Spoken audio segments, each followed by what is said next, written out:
Matthew Buckley Smith, and you're listening to Slee Rickets. Thank you, everybody, for listening. And special thanks to everybody who has already signed up for the Secret Show. We've got some good early subscribers and already had some good and mixed and interesting feedback on the episodes on there. But I think for the most part, you are going to like them if you're not horribly offended by them. If you have not yet signed up for the Secret Show, you can go to sleerickets.substack.com, sleerickets.substack.com, put your email address in, and sign up. If you sign up for the monthly fee, it's $5 a month. If you sign up for the annual fee, it's half that. It's $2.50 a month. And if you are rich, you can sign up for the rich person's fee, which is more money. If you are not able to contribute, or if money is a real obstacle for you, then do please write me at sleerickets@gmail.com, and we will figure something out. And if it's just not for you at the moment, then please, if you take a moment sometime this week and just recommend the regular show to a friend you think might enjoy it, or that you might at least enjoy arguing about it with. In any event, I am grateful for all of your support and encouragement. This week, it's a kind of a short, sweet, quick and dirty episode. I have a really, really extraordinary guest, David Yezzi, who is he's now stepped down. He was the longtime editor of the Hopkins Review, and before that, poetry editor and executive editor of the New Criterion, an accomplished poet and playwright, as well as one of my favorite critics. He's written a number of really penetrating essays on poetry, one of which I've talked about at length on this show, and he is, I believe, working on a biography of Anthony Hecht, which should be coming out one of these days. I don't think he's rushing it, but it is long in the works. He's very prolific and very generous with his time and his ideas. I saw him in Baltimore and asked him in person if he would come on the show, and right away he suggested that we talk about this essay in the Los Angeles Review of Books. It's by Austin Allen. It's about Yoko Ono's poetry. I obviously am familiar with the LA Review of Books and with Austin, but I was completely unfamiliar with Yoko Ono's poetry before now. So David and I disagree a good bit about all of this, but Austin's essay is excellent. It is called My Beautiful Never Nevers, Yoko Ono's Poetry Revisited. It's in the it's on the LA Review of Books online for April 4th, 2022. I don't know what their print edition looks like, but I will of course have a link in the show notes to that and a number of other things we talk about. It's a good conversation, and we end up talking partly about this essay about Yoko Ono's book Grapefruit, which is a very long poetry collection that we both read in preparation for the conversation, and then we also talk about a little bit more generally about taste and how what constitutes the difference between one's personal preferences and one's sense of what is good when it comes to poetry.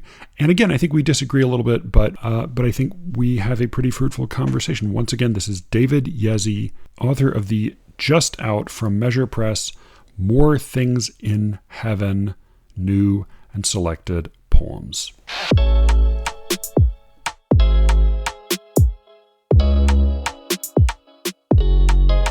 I have complicated feelings about all this, but I wanted to let you, so you asked, or you recommended that we talk about this, so I just wanted to let you start with kind of what leapt out at you about this piece. I'm a big fan of Austin's essays, and so when I saw it posted somewhere, I immediately clicked on it and started reading. And I think it's one of the best pieces he's done. It has a nice sort of mixture of topicality given the Beatles film, but also I think a very important element of personal essay. He very much brings his context for Grapefruit, the Yoko Ono's book, and how he came across it and what it continued to mean for him. And in doing that, I think he really revises convincingly, the figure of Yoko Ono, particularly with regard to her involvement in those final recording sessions for which she's been sort of vilified for so many years. And also, I was sort of convinced by his framing of Yoko in terms of her childhood, living through the firebombing of Tokyo, her training at university in philosophy and creative writing, studying with Alistair Reed, her connection to Fluxus and John Cage. So I think it changed my thinking about Yoko. I felt like I understood her to be quite a serious artist and poet. He makes the case for Grapefruit, putting her on the map as a 60s era poet. And I would say in that vein, though he doesn't mention it in the piece, it reminds me, it's very much in the line of somebody like Kenneth Patchen, right? Somebody who was also connected to Cage, who was interested in Dada, who, created painting poems. And so it's not this weird, outlier activity, that she's very aware of the artistic climate and her contribution to it. And I came away thinking that, first of all, Austin had done that so brilliantly that he was right, that, in terms of the Let It Be sessions, that she wasn't just a disruptor or an attention seeker by sitting in the, that she was, in a sense, she was the best educated of them all, that she was the poet. And her presence there was to take part in the activity of creating now these, what we think of as sort of immortal songs, right? Yeah, it But you had, tell me what you were thinking. Yeah, I mean, I think it is far more than a review, and I think if it were just a review, it would be a much slighter piece than it is, because it, as you said, it both reframes Yoko Ono as a person and artist overall. I mean, the story of he tells the story of her. She was sick with a fever and was sitting up and was sort of, for that reason, didn't go downstairs to the bomb shelter the day Tokyo was firebombed. And it's just a terrifying story. And she and her family were basically, they survived, but they pushing their belongings in a wheelbarrow, trying to, trade them for rice to survive. And it's a pretty harrowing story. And he, as you said, he moves through her career. She did study classical piano for a while and classical singing as well before getting involved with Cage and the Beatles and various other musicians. She was a filmmaker. She did the cut piece that he sent at least a record, because I think she did it a couple times, but he sent a recording of it, and that's the last minute or so of that recording. I think is pretty gripping, because it is, I mean, partly because it puts it puts the audience in the position to be an accomplice, or in some cases, I mean, the last guy who comes up and sort of cuts away her bra straps. I mean, he really seems villainous, and she's, she does her best, as he says, not to respond, but she's only human, and it's a very muted response, but it's totally totally sympathetic. And I do think that so I loved Austin's piece. I think he takes excerpts from Grapefruit, and he tells a story too that I think it makes it a much stronger piece than it would have been, again, if it were purely a review. I'll read it because it's relatively short. I mean, it feels pretty deeply like a personal essay, but when I went back and read it, it's really, he keeps it to really a pretty limited section that he tells this personal story. He says, "I was technically on spring break. I was in bed. My third year graduate exams were looming. A fascist was in the White House and had been for 3 years. After a federal probe into the fascist crime ring, his attorney general had just preempted the final report by announcing that the fascist was exonerated. He wasn't exonerated, but he was out of danger. There was little left on the planet to do but find out whether democracy or the ice caps would vanish first. I was in bed and I wasn't leaving bed. A day later, I still wasn't. The lamp was still off at 8 p.m. I picked up a book I'd assigned myself, Grapefruit, which I'd remembered from that bookstore visit years before. I had to study it for one of my self-inflicted exam topics, comic literature. I leafed through pages, sat up straight, kept leafing. I read the sentence about anuses and laughed out loud for the first time all spring. He talks earlier about, she and Lennon did a bed in, and he drops a line about this being the preferred protest of lovers and depressives staying in bed. And it is, this partly is a story of him emerging from a pretty severe depression, and this book is sort of the lever that helps him out of that. And in that way, it's really quite moving. I think that he pulls out, he holds up in particular, he talks about a couple of poems, but one in particular is called Fly Piece. Most of the book is, we should say, presented in the form of some, they're like instructions for a theoretical performance piece. And Fly Piece, the whole performance piece is just the word fly. So that, he gives you instructions to do things, she gives you instructions to do things, some of which are more or less possible. And that one is, as he says, it's the shortest poem that's ever genuinely moved him. I think the book he reflects in this piece is quite spare and beautiful and as you said, convincingly moving. Then I read the book, Grapefruit, and I think he presents her. I think the poet she seems to be in his essay is a far better poet than the poet she is. The book is 320 pages long, and there are a few moments that are quite lovely. And I think, as with Cut Piece, there are moments that almost incidentally, out of them emerge these kind of lovely passages or kind of gripping dramatic moments. Toward the end, there's, I think, like a genuinely funny little riff on penises that comes out of a totally unrelated section. She does have there. I think there are also like a number of the theoretical performance pieces end with take a tape of your wife combing every day, keep it, bury it with her when she dies. Take a tape of your husband combing every day, keep it, play it after he dies. So that, there's as he says, there's another piece that says, every time you move, send out a death announcement, and every time you die, send out a moving announcement. So, there are these moments where the book sort of transcends the goofy format of the kind of the theoretical performance piece, but I think much of it is just scribble. I think it actually reminds me, partly because of the doodles and partly because of the font of Shel Silverstein in some cases. Though Shel Silverstein's great. Shel Silverstein is a terrific children's poet, and this, I think it's a little bit like the problem you get with like Church, where like it's easy to get a laugh at a poetry reading. And I think she gets laughs in here partly because it's a poetry book, or it's a kind of, it doesn't, I would say, like, you're right, it doesn't at all seem like an outlier to the 60s. And I totally believe she, as she said, she contributed sometimes through her presence and sometimes, literally through singing to some of the Beatles songs and writing lyrics as well. And as well as to her songs with Lennon after the Beatles. I never had that kind of animosity that I think a lot of people had toward her. I think, she didn't break up the Beatles broke up the Beatles. But I also think she's a serious person. I totally believe she's smarter than John Lennon, even seeing videos of them together. He's a musician. He's in a band. He does music. I think she's a brilliant person. This, I don't think, is good poetry, though. I think Austen's piece is beautiful, and I'm glad he wrote it. And it, as I said, it does a lot more than just talk about this one book. And it's a very convincing personal account of his response to this book. But I don't think the book itself is actually good.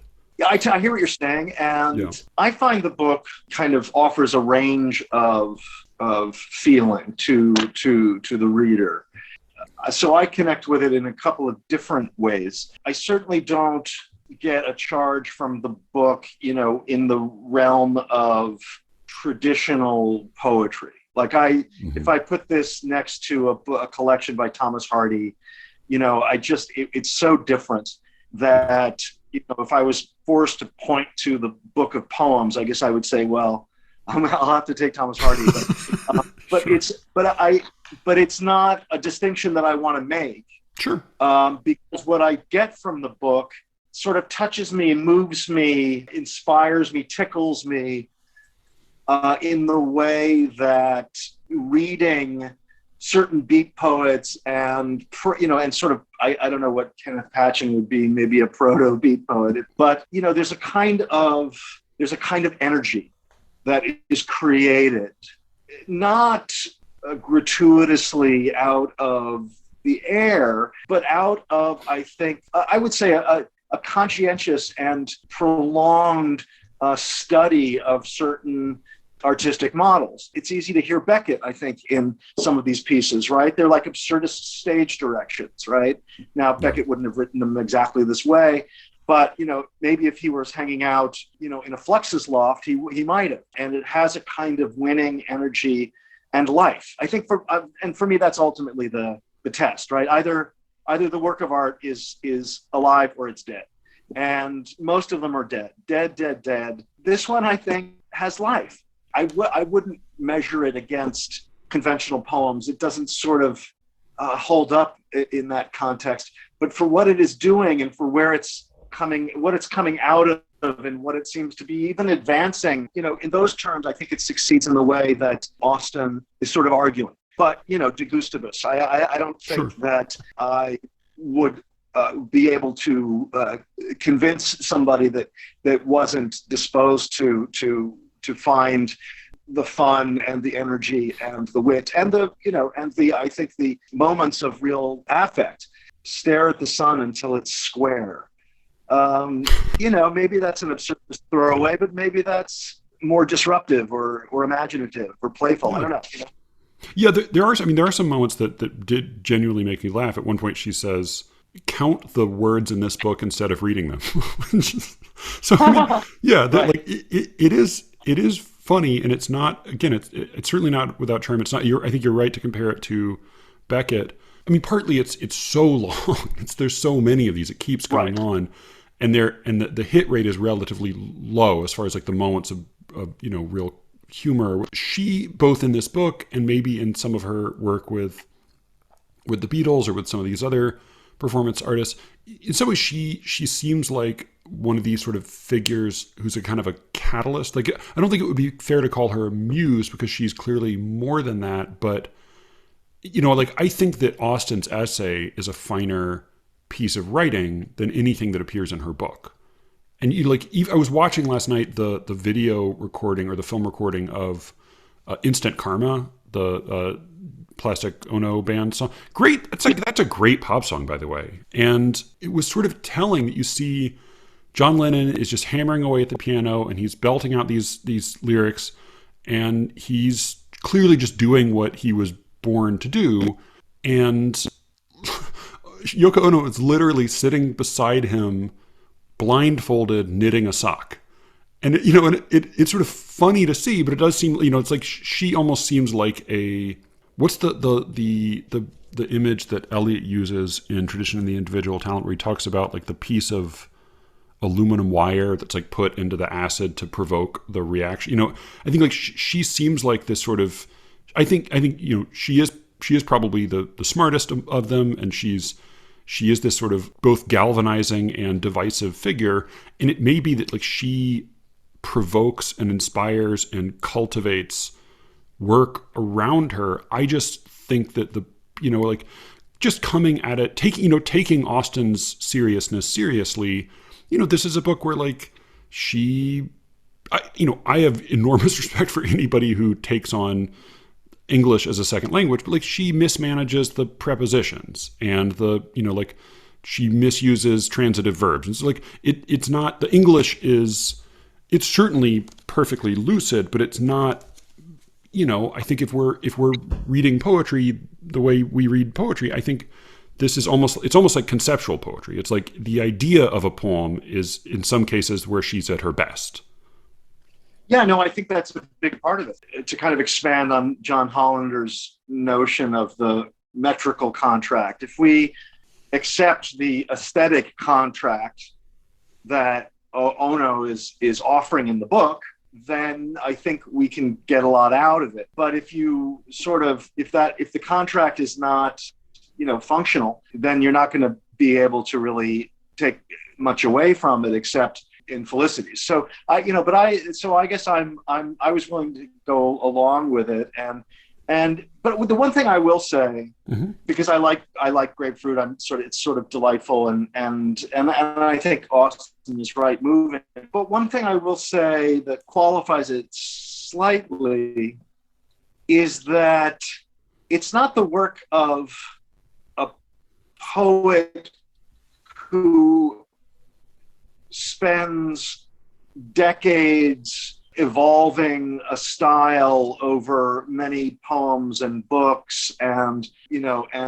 offers themselves different formal challenges to kind of break onto new ground and evolve over time. And I don't think there's another book of Yoko Ono poems out there, or I think no, I think this is the one. Yeah. or instructions or whatever they are. I don't, Yeah. we don't even call them poems necessarily.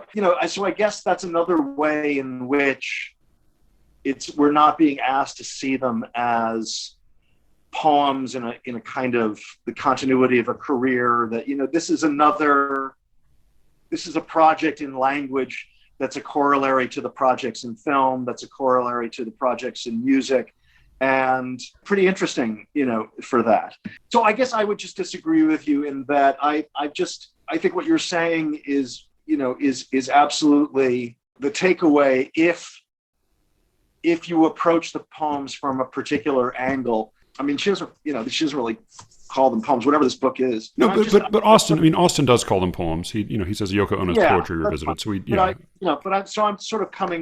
taking it out, it's sort of more in the context, I guess, that Austin's essay is offering them. I think what he does well is, make the case that on second look, these aren't just provocations or ironic squibs, that one can draw connections to other work by her, to serious work that she's done as a visual artist or as a musician, and understand that in that context that there's some real feeling here, that this isn't a throwaway. So I was pleasantly surprised and glad to kind of add it, to add it as a discovery, in the spirit that Austin, or a rediscovery in the spirit that Austin's offering it. Yeah, no, I think that's probably fair. And as you said, yeah, she calls it a book of instruction and drawings, though within it there are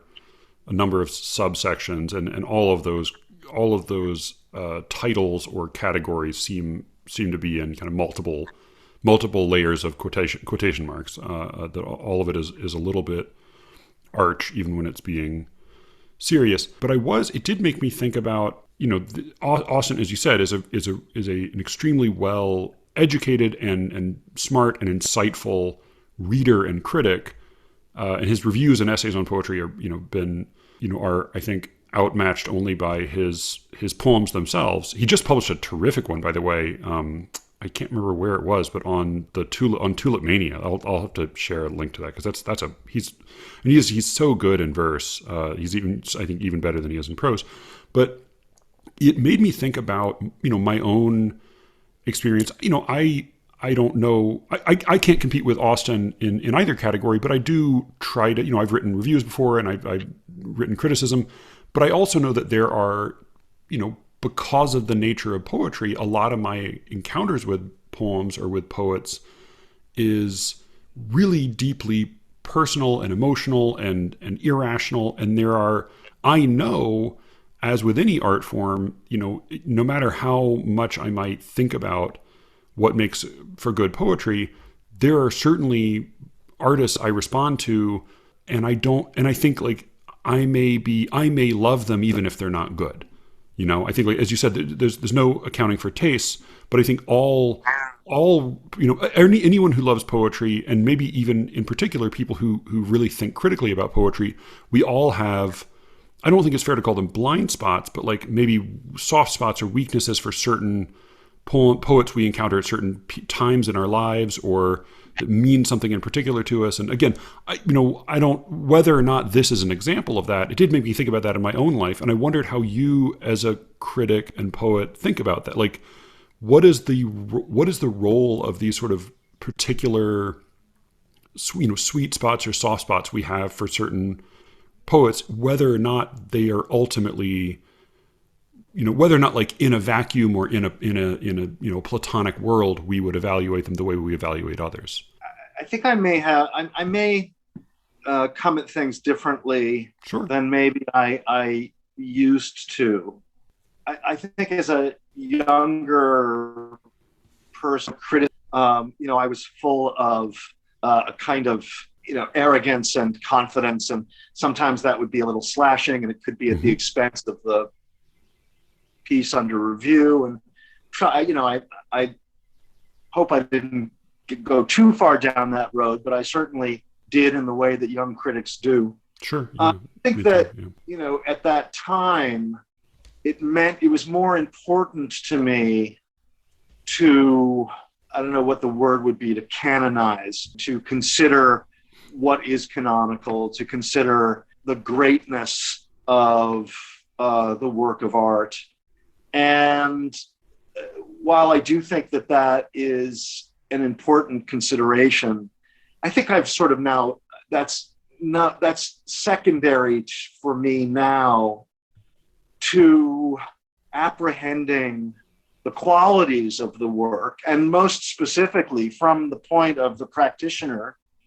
What I'm always looking for, and why I think I wrote reviews to begin with, is to really get under the hood and see how artists produce particular effects, so that if I liked them and I could use them, I would steal them.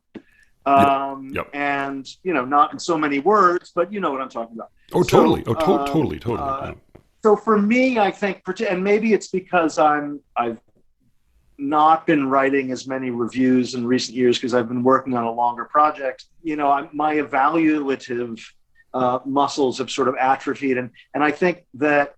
So for me, it's not a conflict to say that I love a poet who may not be widely considered great or even substantial, because I've found something in them that either moves me or that I admire as a practitioner, and want, to, and feel like, wish that I had done it, you know what I mean? Or, or just take it and use it, even though it wouldn't have been my own discovery. Of course, those are the things that when you're looking back, they don't happen very often. Sometimes it's only a phrase or something in a poem, and where you feel like you've really broke it. You've made a new sound. You've somehow created a new effect, a new shade of feeling and language. That's when it all seems like it's worthwhile, and that you've, whatever minuscule, bit you've managed to contribute, that's original and yours, and you can feel good about that. In a way, I may be more interested in flawed poets because they're more useful. As much as I like Wallace Stevens, I got to be careful with Wallace. You just get too close to that flame, and you're toast. What do you add to Wallace Stevens exactly, right? What are you going to take? And yet, if you read enough of it, those rhythms and that music will get in there. Sometimes you have to be careful that it doesn't get in there too much. Does that answer your question? So it's, Wallace Stevens is a great poet, but he's not someone that I love to pore over for my own work. I love his poems, but in a different way, I guess. I don't know. Oh yeah, no, I mean what you're saying makes perfect sense, and I think even looking at the majors, looking at Shakespeare didn't borrow, he stole frequently from what we might think of as like disposable culture, and I think often you're totally right that a not perfectly realized piece of writing can be even better to steal from than a great canonical work, partly because it isn't fully realized, and so you can take it and kind of find, in a way, like finish the thought that was begun by somebody else. I'm completely with you there, and I think as a reader, I think it's colder than that. I mean, that ask the author of King Lear, disposable culture.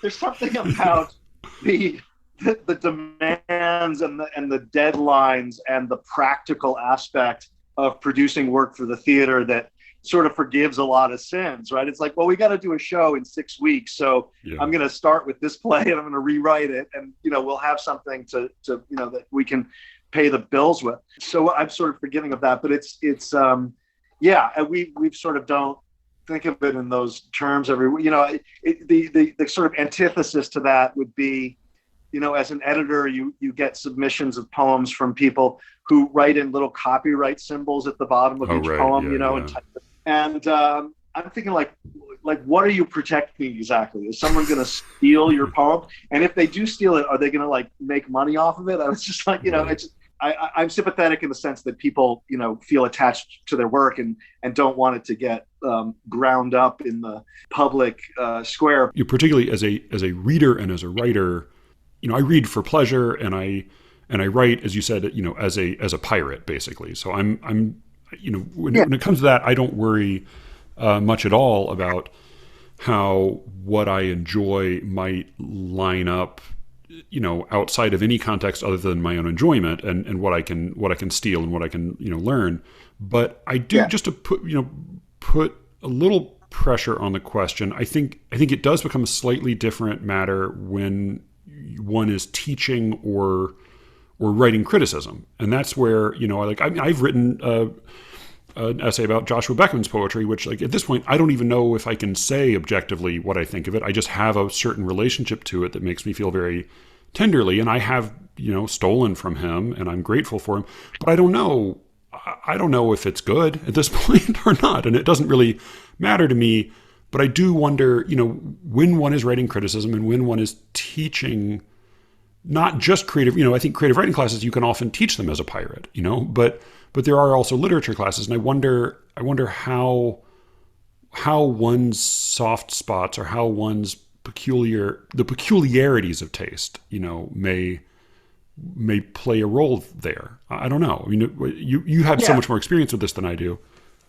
Well, I don't know, but the one lesson that I learned sort of as a grad student was that I was scheduled to give an in-class presentation on the poetry of Tom Gunn, who I love.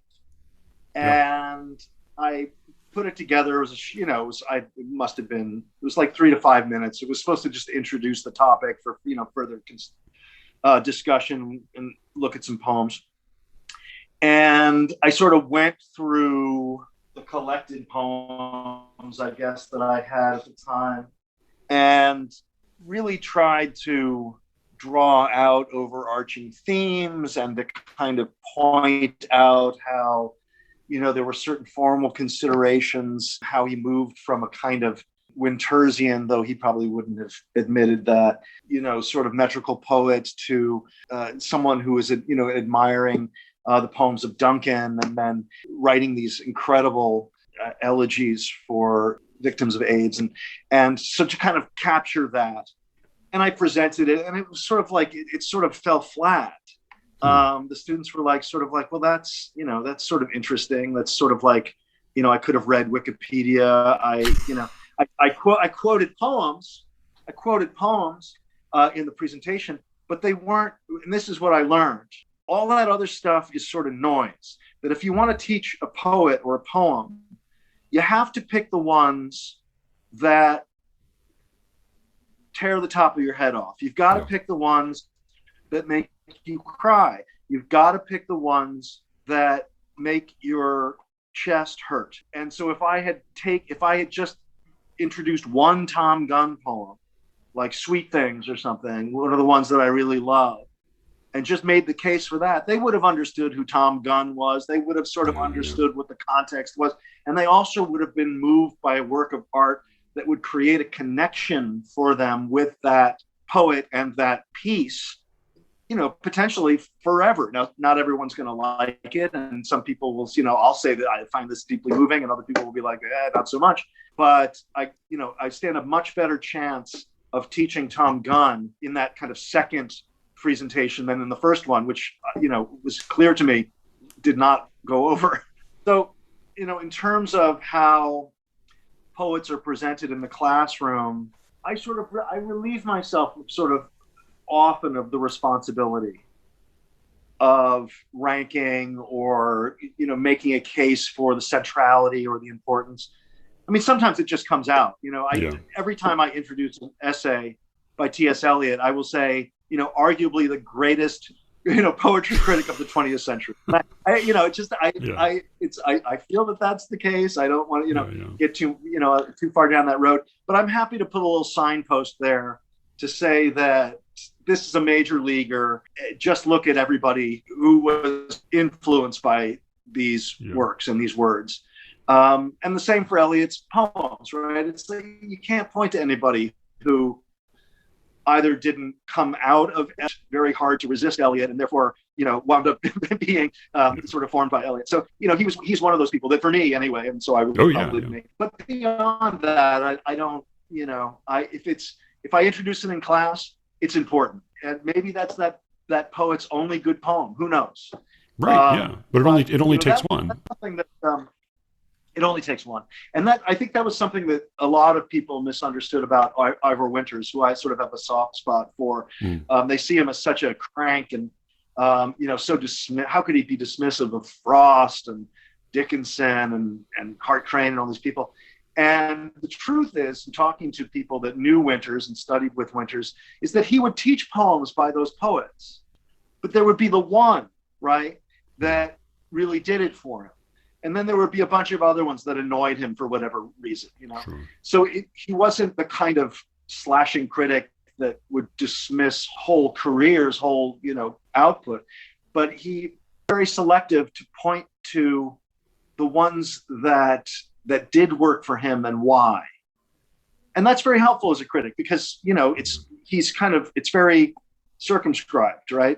You can he's defining his sensibility through his reading of these other poets. And you can say, well, okay, I see now what your sensibility is, and it's not for me. Well, fine, that's fair enough. I think we all have our anti-critics, right? The people who are like, if they hate it, I'm going to love it. So in the classroom, I think, Winters would go out and just say, this is trash or this is, and then sort of self-contradictingly point particular poems that were sort of, that made that all sort of beside the point. And I think in terms of my teaching, I tend to leave those larger dicta sort of to the side and really look at how poems work and how the ones that really I find successful, which is to say moving, how they work. It's funny, I've been coming back in the past couple of years to an Eliot quote, which is that if a poem makes you feel something, then it has meant something to you, possibly something significant. And if it has not made you feel anything, it's not a poem. Yeah. And I love the fact that that's, Eliot, on the one hand, it's delivered as a kind of slashing dictum. Yeah. But on the other hand, Eliot, as we think of, is sort of cerebral, right? Didn't Virginia Woolf say that he would always show up to garden parties wearing a 4-piece suit? He was super buttoned down in a lot of ways. Yeah. So I love the fact that he prioritizes feeling in poems in that way. So in a sense, I guess when I'm teaching, it's either in the ballpark or it's out of the ballpark.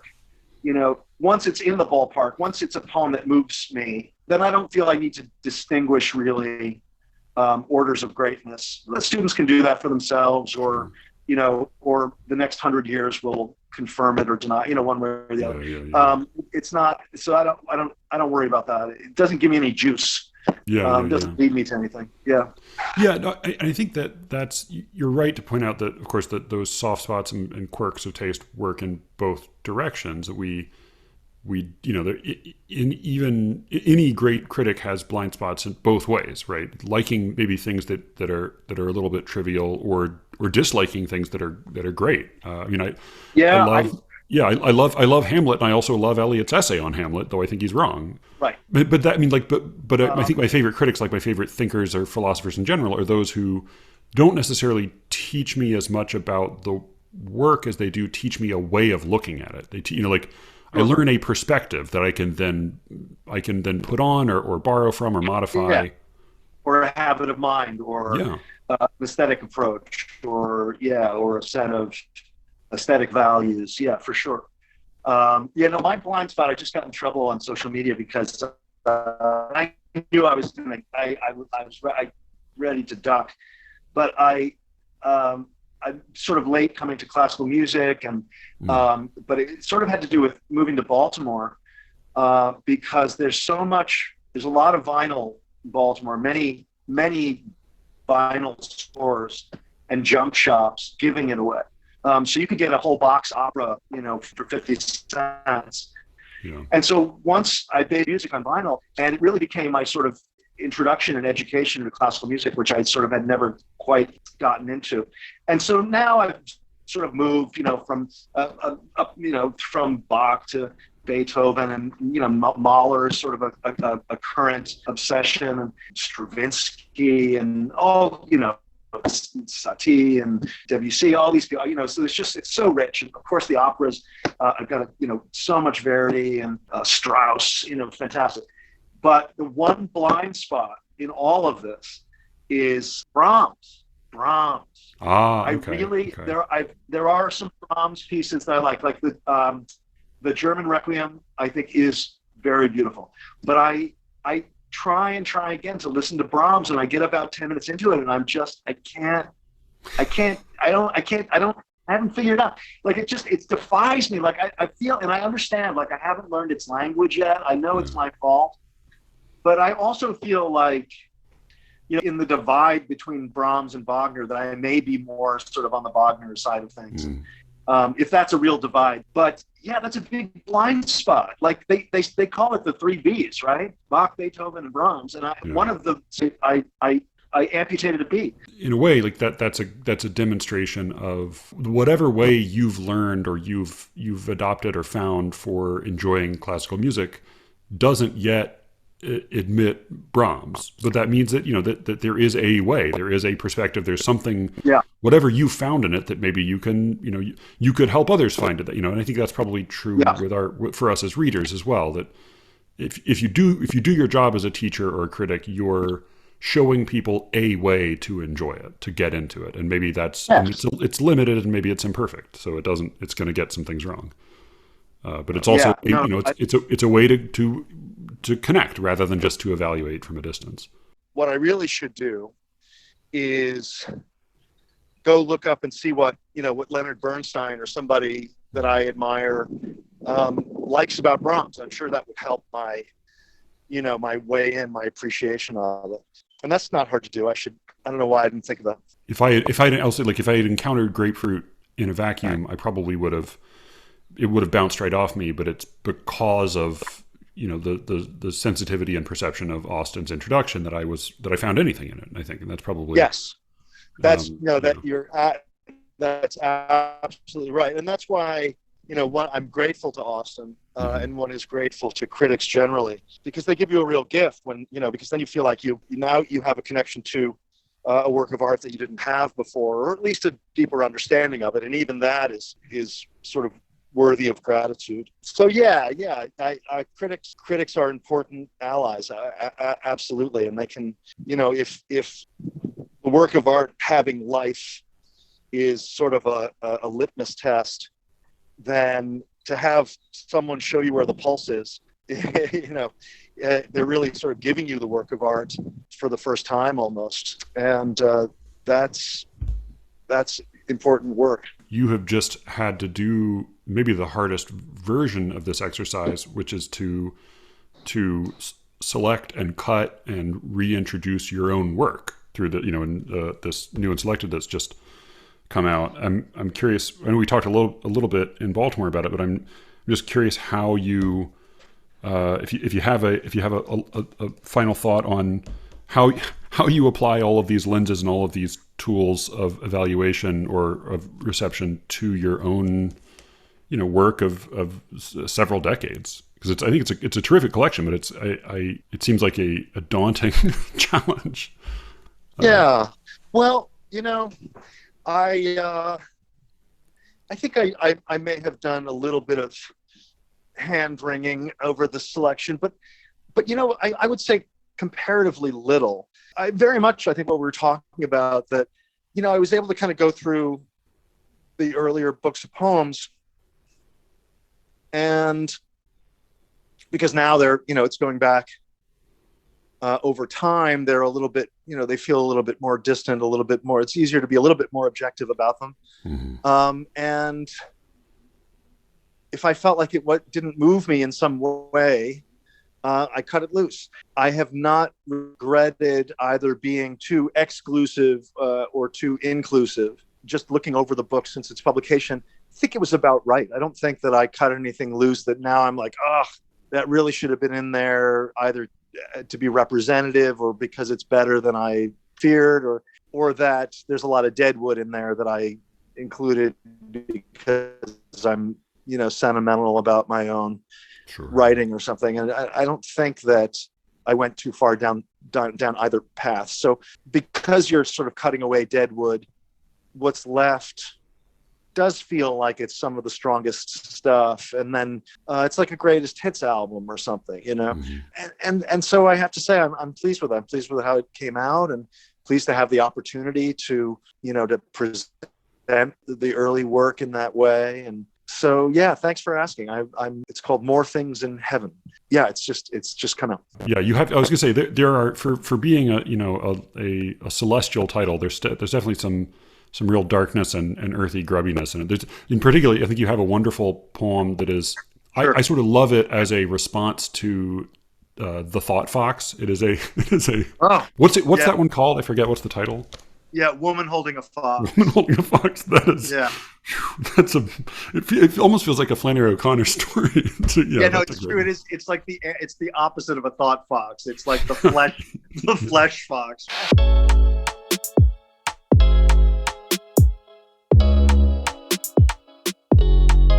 That was my conversation with David Yezzi. I will have a link to his book. Again, it is More Things in Heaven, new and selected poems, fresh out from Measure Press. You can also find him, well, I was going to say you can find him on Twitter, but he's not really on there. He's not really doing much these days. But I will have a link to everything. He runs a theater in Baltimore. In addition to teaching at Hopkins, he runs, I believe it's called the Poets Theater. Yeah, the Baltimore Poets Theater, where he puts up some really strange and interesting work. Largely, he puts up mostly, I believe it's mostly or exclusive. It may even be exclusively. I think it's plays in verse, which you do not see a lot of on the stage these days. I have heard excellent things, and I am hoping at some point to be able to go in person. In any event, thanks so much to David. Again, you can also find Austin's piece, My Beautiful Never Nevers, in the Los Angeles Review of Books, and I will even put in a link to Yoko Ono's bonkers book of poems, which smarter men than I have found to be really valuable. So thank you to everybody involved, including, you know what? Let's go ahead and tag Yoko Ono, since she is alive and kicking and apparently very active on Twitter. Maybe she will get. Maybe we can get her to call down a dog pile on this podcast. Thank you all for listening. You can reach me as always at sleerickets@gmail.com. or on Twitter @SleeRickets, where somebody will be manning that particular wheel. And again, please do go to sleerickets.substack.com to sign up for The Secret Show. There are 3 episodes on there now. I'm working on another one. I think this one will either be it may end up being a double episode. It's going to be quite long. And in any event, it's a really juicy one with Brian, all about Thomas Nagel and Randall Jarrell, that I think you will really enjoy. Also, I'll do another call or two for this, but since I left it to the end and probably only 5 of you are listening, but Brian and Alice and I are planning to do a 3-way Ask Me Anything episode. I don't know. I know sometimes those are done live. I think at least for this one, we're going to tape it, but please do write in with any questions, and we will do our best to answer them in a frank and a frank, if not dignified manner. But again, you can write me at sleerickets@gmail.com or on Twitter at sleerickets. Brian is at bplatzer, and Alice, if she ever comes back to Twitter, is at poetry_says. I hope to hear from you all, and with any luck, I will be speaking to you again very soon. Until then.